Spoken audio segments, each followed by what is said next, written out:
पहले की बात छोड़ यार। पहले तो तू रोज मिला करता था, पर तूने शादी क्या की, तू तो गायब ही हो गया। भूल गया हमें, मुझे, आशा को। क्यों? नहीं यार, बस ऐसे ही। तू नहीं समझेगा। जब तेरी शादी होगी ना, तब पूछूंगा। मेरी शादी की बात छोड़ दे यार। जब तक आशा की शादी नहीं होती, मेरी शादी का तो सवाल ही नहीं उठता। भैया, आप भी बस फिर से मेरी शादी की बात लेकर बैठ गए। आप लोग अपने पुराने दिनों को याद कीजिए, तब तक मैं और भाभी केक का इंतजाम करते हैं। हाँ भाई, इतने सालों के बाद इतने बड़े महान लेखक हमारे घर पे पधारे हैं, केक का इंतजाम तो होना ही चाहिए। तुषार, तू भी कमाल की चीज है यार। तू पैदा भी हुआ तो रात के ठीक 12 बजे, आज और कल के बीच में, लेकिन तेरा जन्मदिन तो हम आज ही मनाएंगे। क्यों भाई, तू घबराया सा क्यों लग रहा है? कोई परेशानी है क्या? परेशानी?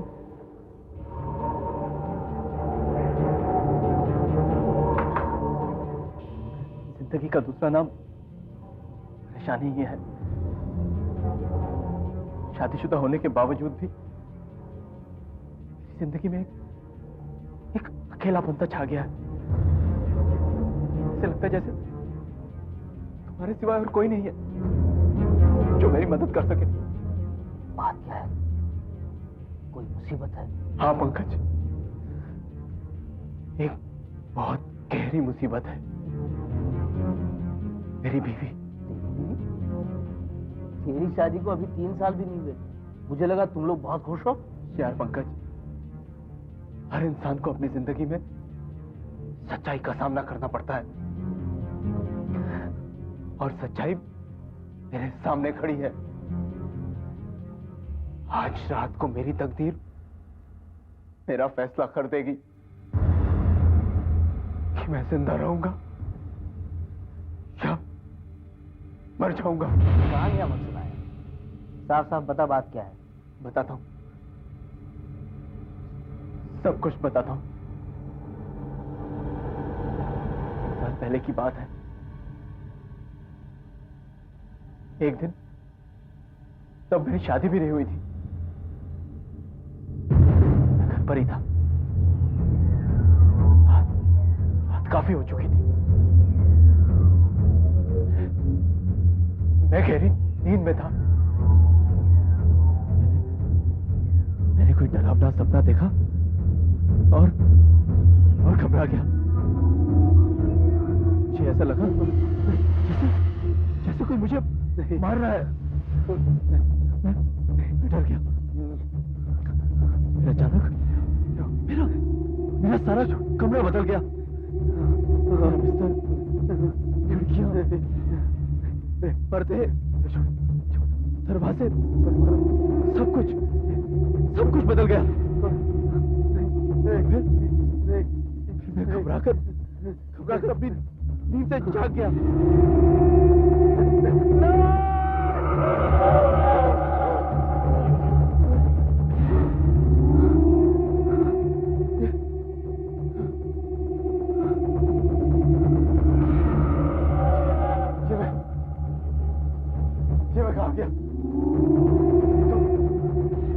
ये तो मेरा कमरा नहीं है।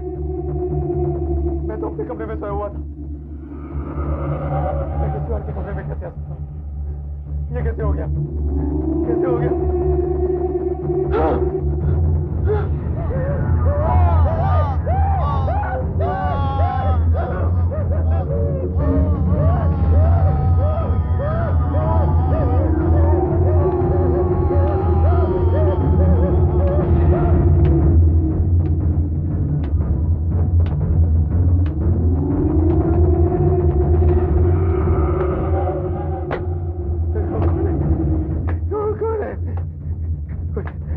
कोई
लाश देखी, खून से तरी हुई, पीठ में चाकू खुदा हुआ है वहां से। क्या कह रहे हो तुम? तुम्हारा दिमाग तो ठीक है ना? चल, मैं खुद देखना चाहती हूँ। वो अंदर है, वहां पर, आप बचाओ। तू जो कह रहा है वो हो ही नहीं सकता। मैं खुद देख लेती हूँ। यहाँ तो कोई नहीं है।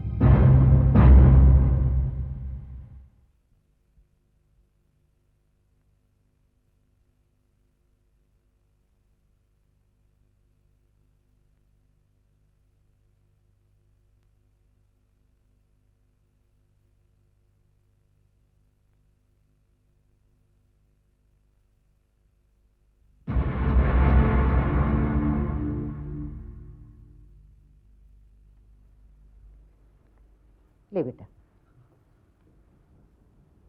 तुषार, कल रात को जो कुछ भी हुआ। हाँ मौसी, वो कुछ सपना ही होगा। अगर मुझे ऐसे लग रहा था जैसे सब कुछ सचमुच ही हो रहा है। शायद सचमुच ही हो रहा हो। क्या मतलब? बेटा, तुम जानते हो कल की रात कौन सी रात थी? कल तो मंगलवार था, 21 जनवरी, मतलब मेरा जन्मदिन। हाँ, तुम्हारा जन्म 21 जनवरी की रात को ठीक 12 बजे हुआ था। और कल रात ठीक 12 बजे ही तुम्हें वो सपना आया। आप भले ही भूत प्रेत में विश्वास रखती हो, मगर मैं इन बातों में बिल्कुल विश्वास नहीं रखता। देखो तुषार, ठीक 12 बजे मतलब तुम्हारे जन्म के समय पर तुम्हारे साथ एक घटना होती है जिसमें तुम अपनी लाश को देखते हो।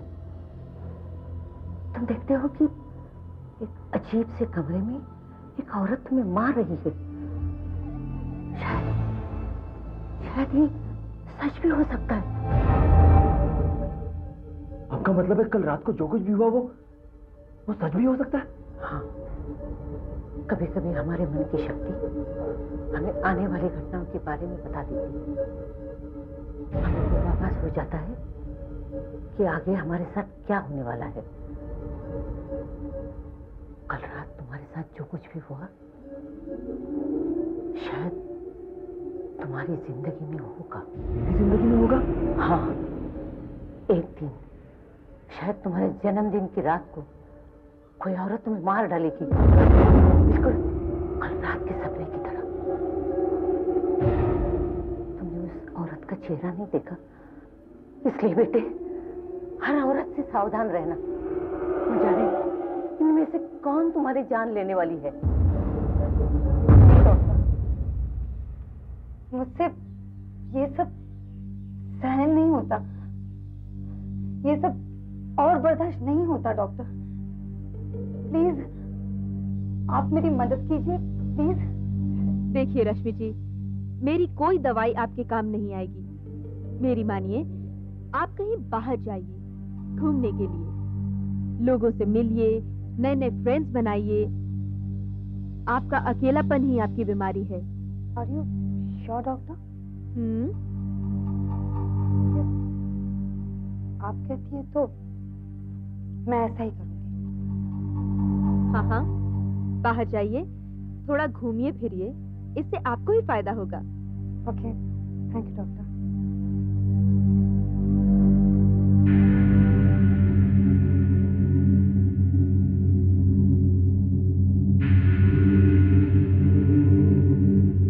सॉरी, आपको इंतजार करवाया। अब मुझे बताइए कि आप मुझे क्यों मिलना चाहते थे? आज सुबह जब आपका फोन आया तो बड़े घबराए से लगे। कुछ नहीं डॉक्टर, पहले मुझे ऐसा लग रहा था कि कल रात को जो कुछ भी हुआ वो एक सपना नहीं, सचमुच का हादसा है। लेकिन अब सोचता हूँ कि शायद वो एक बुरा सपना ही था। खैर छोड़िए डॉक्टर, ये बताइए कि ये जो लड़की अभी अभी यहाँ से गई है वो कौन थी? रश्मि, मेरी पेशेंट। क्या केस है?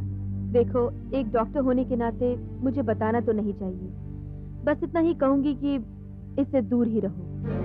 इसकी खूबसूरती से बचकर रहना ही ठीक है। वैसे इसको बीमारी तो कुछ है नहीं, बस थोड़ी सी इमोशनली डिस्टर्ब्ड है। उससे दोस्ती मतलब मुसीबत को गले लगाना। चूहे मारने की दवाई मिलेगी? माफ कीजिए मैडम, हमारा स्टॉक खत्म हो गया। ओह, तो फिर कोई भी और जहर, कुछ भी जो काम आ सके। मैडम हमारे पास कोई जहर वहर नहीं है, हम ऐसा कुछ नहीं रखते, माफ कीजिए आप। ओह, अच्छा वो मैंने इसे नहीं दिया। ये क्या बात हुई भाई साहब? आपके पास वो चूहे मारने की दवाई है, मैंने आपकी सब बातें सुन ली हैं। आप ठीक कह रहे हैं। तो फिर आपने उस लड़की से झूठ क्यों कहा? अजी अगर वो चूहों को मारने के लिए जहर मांगती तो मैं उसे जरूर देता, मगर वो तो अपने आप को मारना चाहती है। क्या? जी, अजीब पागल औरत है साहब, अच्छी तरह पहचानता हूँ मैं इसको। यहीं तो रहती है पास में।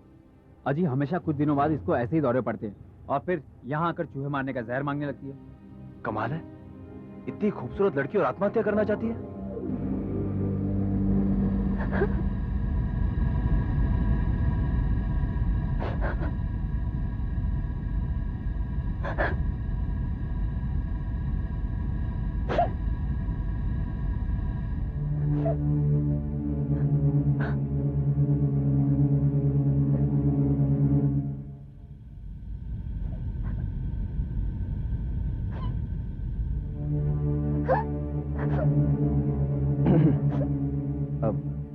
मैडम देखिए, मैं डॉक्टर सांघवी का दोस्त हूँ।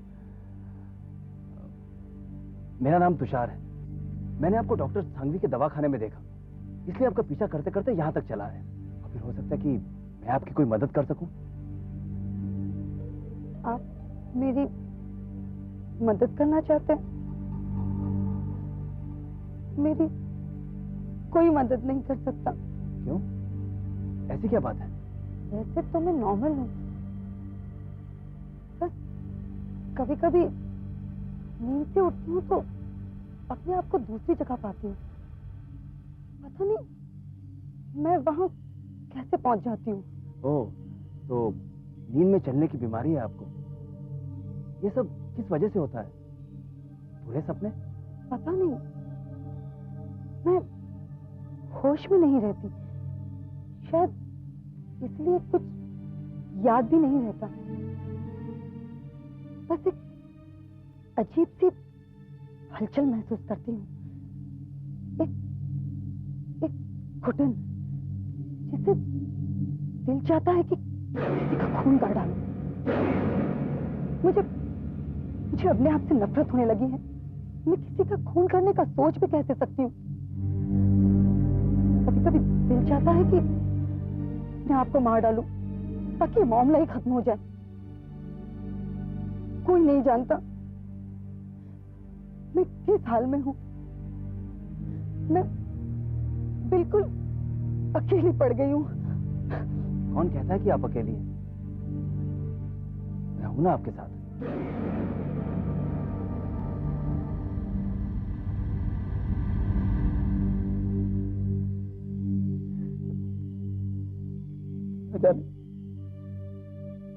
न जाने मेरे सर पर कैसा भूत सवार हो गया था।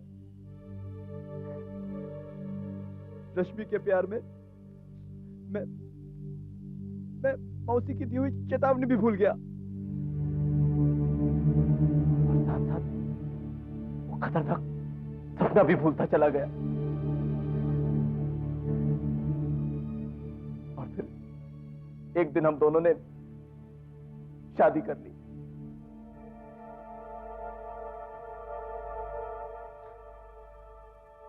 शुरू में तो सब कुछ बहुत अच्छा रहा। रश्मि मेरी जिंदगी में क्या आई, मुझे ऐसे लगा कि जैसे मेरी जिंदगी के सारे सपने पूरे हो गए।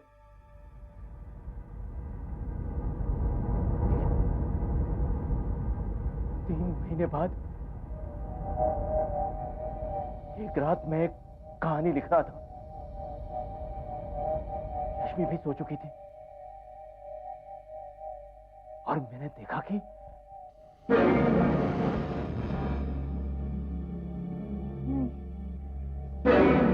नहीं, मत मारो।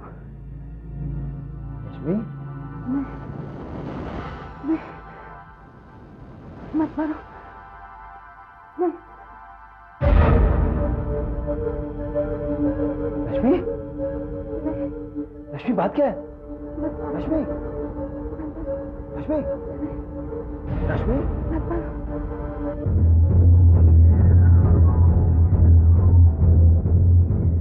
चलो अच्छा हुआ तुम जाग गई। थोड़ा सा गर्म दूध पी लो, तबीयत ठीक हो जाएगी। रश्मि क्या हुआ? रश्मि, रश्मि, रश्मि।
ये घटना करीब 2.5 साल पहले हुई। अच्छा, उसके बाद कभी फिर से ये हुआ? मतलब ये नींद में चलना वगैरह? नहीं, कभी नहीं। लेकिन उस रात के बाद डर के मारे मेरी रातों की नींद हराम हो गई। और फिर मेरी जन्मदिन वाली रात को तो बिना चेहरे वाली खतरनाक औरत मुझे बार बार याद आती है। और मुझे मालूम है वो खतरनाक औरत रश्मि ही है। इसलिए पंकज, इसलिए यार मैं अपने पिछले 2 जन्मदिन किसी ना किसी दोस्त के यहां मनाता रहा हूं। आज रात को वो मुझे मार डालेगी। मुझे मार डालेगी पंकज। तो डर की वजह से तुम मेरे घर पे आए? देख यार पंकज, आज की रात मैं अपनी मौत के साथ अकेला नहीं रह सकता। नहीं रह सकता। देखो यार, तुम एक कहानीकार हो सकता है तुमने कोई अच्छी कहानी लिखी हो। काश ये एक कहानी होती पंकज, लेकिन ये सब कुछ मेरे साथ बीत चुका है। आज फिर मेरे जन्मदिन की रात है। आज मैं मारा जाऊंगा पंकज, आज मैं मारा जाऊंगा। क्या हम केक काटे? तुषार, क्या हुआ? हाँ, लाओ केक लाओ। नहीं यस, चलो तुषार केक काटो। अरे भाई, कोई छुरी भी लाया है कि नहीं, या उंगली से काटेगा वो? भैया कैसे भूल सकते हैं, रश्मि भाभी के पास है।